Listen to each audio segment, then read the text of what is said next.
Hi 7th graders, Miss Bailey here. Today is May 26th, and I'm just going to go over what we did in class today to get you caught up. Alright, so I'm going to go through the presentation really fast.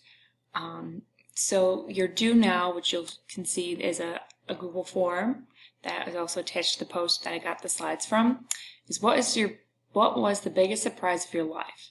Why was it so surprising? And then our learning targets today, I can identify the different components of a plot, and I can explain the parts of a plot. So we did attendance and the do now, we did one of our learning targets just like I did, review, plot, and then everyone had some work time. Okay, so review of plot. Plot is the sequence or order of events in a story. The story events should fit together like puzzle pieces. They should be related and connected. Often one event causes another event, cause and effect. Our Harry Potter example. Harry doesn't know he's a wizard. He receives a letter from Hogwarts. His life has changed forever, right? Those are three things that happen, cause and effect. Okay, so exposition is something that it's kind of like the beginning, telling you who the characters are.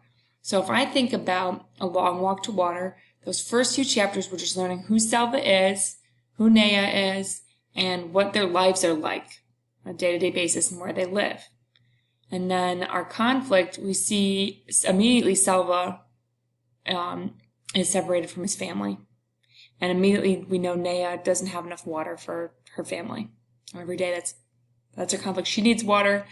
Naya needs water. Selva needs to find his family. Rising action. There's all these things that happen. Selva finding his uncle, all those different people Selva's with at different times. Those are all rising action. And then Naya, all those different things, her sister getting sick, and then climax, that big important point, something that happens that like was life-changing. Harry getting a letter from Hogwarts. This is the tipping point, the crazy part. Oh, and the tipping point of the crossover is when JB and Josh's father dies. That's the big climax. And the following action is the funeral, all those things that happen afterwards, and then what's the resolution? What happens to those characters at the end? How do their lives continue on at the end? Okay, and then here we go. Exposition, background information of the character. The setting is established. Again, who are your characters? Conflict, the problem that starts. Again, I'm going to go back to the crossover here for a second. So that rising action section of the crossover is different things that happen to the dad that we learn about his illness and about how he's afraid of doctors, and JB and Josh are playing basketball, and all those things are the rising action. And then the climax is the solution of the conflict is decided. It's a turning point. Okay, is dad dying? Falling action are the events that happened because of the climax. We're leading to the end. The resolution is the ending, the closing of the story. Just what's the end kind of thing, resolution. Okay, so now all these new things we just learned, you now have to apply to a story that Miss Lemon wrote. So if you go back to the virtual class here, you have your do now, which you should fill out. And that's really easy. It's just, I'll show you this really briefly. Your name, your class, and then answer that. What was the biggest surprise of your life? Why was it so surprising?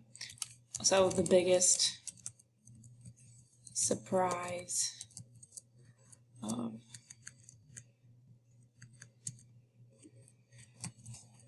biggest surprise of my life was, it was surprising because I keep forgetting that R. Okay, anyway, then after you finish that do now, make sure you get this classwork done. This is the important part that you've really been graded on. You put your 890, your RCSD 1-to-1 email in there, your name, what class you're in. Make sure you put your name so you get credit for your work. Okay, so here's the story. The story below has been broken up into different components which make up a plot. Their order was also mixed up.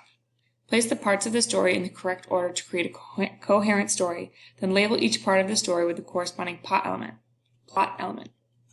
Okay, they decided to call so anyway, here's one part. You see each of these things are broken up into sections. Each of these represent a different part of the story. And then you have to tell me which part of the plot they are. So they're not in order here. So I'm going to read through them, and then your job is to say, and again, these things kind of should go in order. So the first part of the story should be the exposition. And then whatever part that you think comes next should be the conflict. And then the rising action and the climax. And they should kind of go in order, right? Okay, anyway. They decided to call roadside assistance number, which came with the car when Miss Bailey bought it. After calling the number and waiting for half an hour by the side of the road, a tow truck finally came and changed the tire. After that was done, Miss Bailey and Miss Centella continued on their way to the farm. Okay, so this definitely is an exposition. We don't know why they're on the side of the road. Why are they going to this farm? We don't know any of this. So this definitely is not the exposition. This is not telling us what's going on in the story. Maybe this is rising action, climax. I'm not sure yet. I need to read all the other parts to really determine that. After arriving at Miss Centella's, Miss Bailey was very excited to show off her new car. She showed Miss Centella all the bells and whistles of the car. Miss Centella was very impressed with the car and was eager to get started for the farm, where they were going to pick the berries. They both jumped in the car and got underway. Miss Bailey jumped onto Route 390 and started heading south towards her grandfather's farm. Okay. Maybe this is the conflict, is that they're traveling, and then we know that something's going to happen to the car from reading this first one.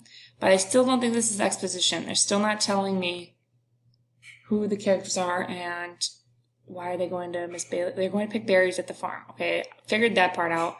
Maybe this is conflict. Maybe this is rising action. But I'm not sure yet. I'm going to read the rest of them to determine that. One day, Miss Centella and Miss Bailey decided they wanted raspberries to make jam.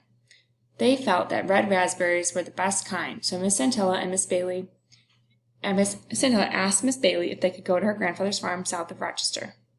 Okay, I'm going to give you an answer. This is the exposition.